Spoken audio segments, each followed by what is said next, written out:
150,000 people are gonna die today.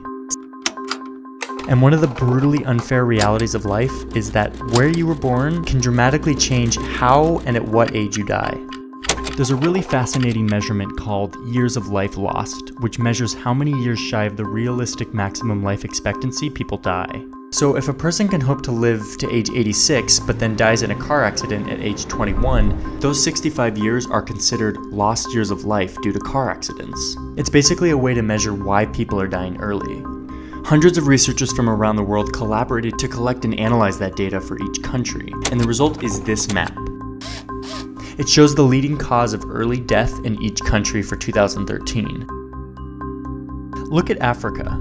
People die early here mainly because of infectious diseases like pneumonia, malaria, and diarrhea, which are easily treated in places with stronger health infrastructures.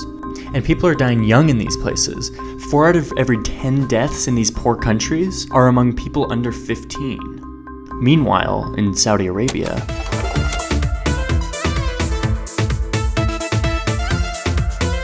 even though half the population is forbidden to drive, traffic accidents are the #1 cause of lost years of life.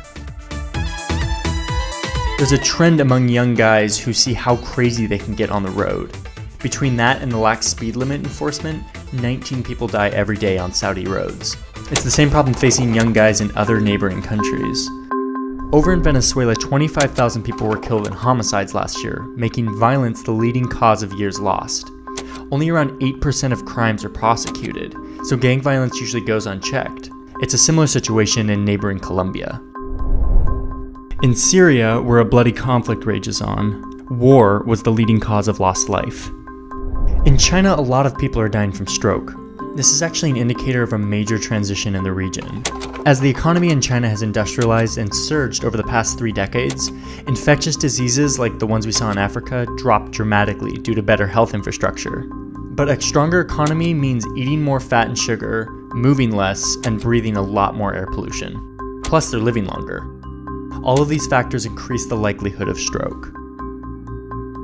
Then there's the wealthier countries, where heart disease is the #1 cause of early death.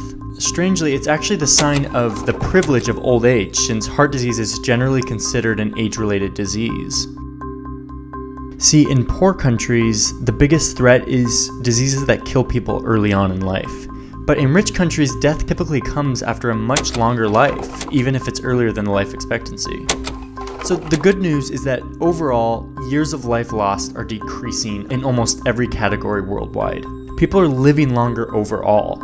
So even though all this talk about death seems kind of depressing, it's actually really good news.